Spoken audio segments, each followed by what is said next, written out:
Here are 5 things that I learned from my live yesterday with Alyssa from Better Nature Dog Training, who's a separation anxiety and reactivity specialist. First of all, the big question that I got going into this live was, if I have a puppy or I'm about to get a puppy, how do I prevent separation anxiety from happening? Alyssa's recommendation was that you essentially ring fence a period of time where you do not leave your puppy alone. So let's say that you're bringing your puppy home for the first time and you say, okay, for the first 2 weeks, I'm going to be working from home so that I can be with that puppy as much as possible. While that puppy is learning about their new environment, getting used to being in your home, you're going to want to practice leaving your puppy in the room by himself or herself for progressively longer periods of time. So you might want to leave the room for 5 seconds and then come back.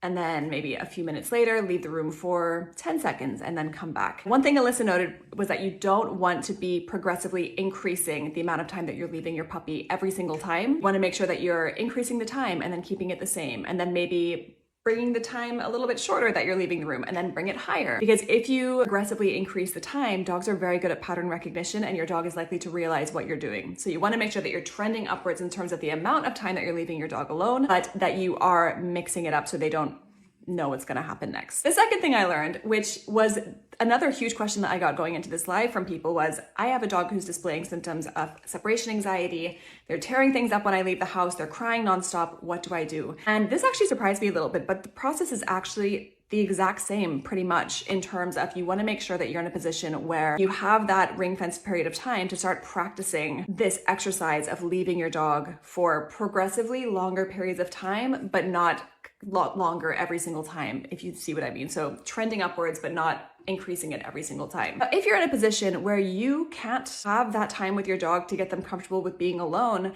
Alyssa's recommendation was to either rely on friends or family who can come over and help, or you can even use like a dog sitting service, like Borrow My Doggy in the UK, if you're in the UK. There are many people who would love to spend time with dogs who can't, so tapping into that as a resource while you practice this exercise of increasing your dog's tolerance for being left home alone. The third thing I learned was not to leave a distraction in the crate when you're doing this exercise. So Alyssa brought up a really good point where she said, a lot of people will give their dog a lick mat and the dog will be playing with that lick mat for 20 minutes, but as soon as the lick mat's done, the dog will start barking and panicking. And actually, this was a question that we got on the live. And Alyssa's challenge to leaving a lick mat, for example, in the crate is, does your dog tolerate being alone or are they just distracted? So it's important that while you're doing this exercise, that you're not having any distractions for the dog and that you're really practicing the dog being left alone. The fourth thing I learned was that it is not the worst thing in the world if your dog is following you all over the house. I didn't think it would be the worst thing in the world. I just wondered if it would be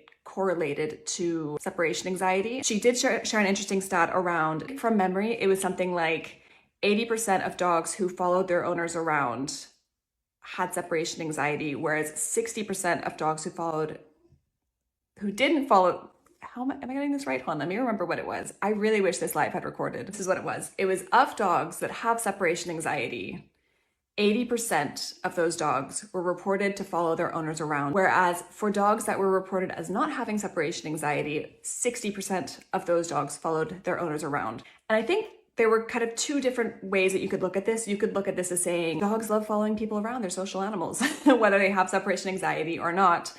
There's definitely something in there for me around, I think 80% versus 60% is quite a big difference. And I did say that to Alyssa on the live, but when you compare it to other behaviors, there were other behaviors that were more related to having separation anxiety than following the owner around, if you see what I mean. Hopefully that makes sense.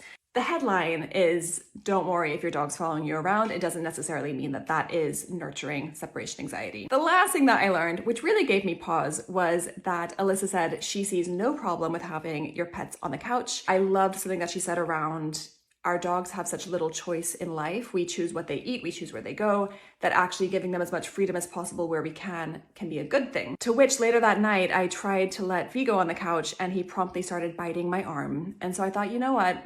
It sounds great in principle. Maybe the couch isn't for us quite yet. So I'm going back to my original plan of not letting him on the couch until he's a little bit older. But this live was so good. If you couldn't make it, I'm so sorry that the live didn't save. I think next time I need to find a different way to host these lives. Maybe do it on a Zoom call, I don't know. Let me know if you'd like to see more lives like this with experts who can help advise us on how we can do the best for our dog. Hopefully this summary was helpful. Let me know if you have any questions. Drop them in the comments for Alyssa. I'm gonna tag her. Make sure you go check her out.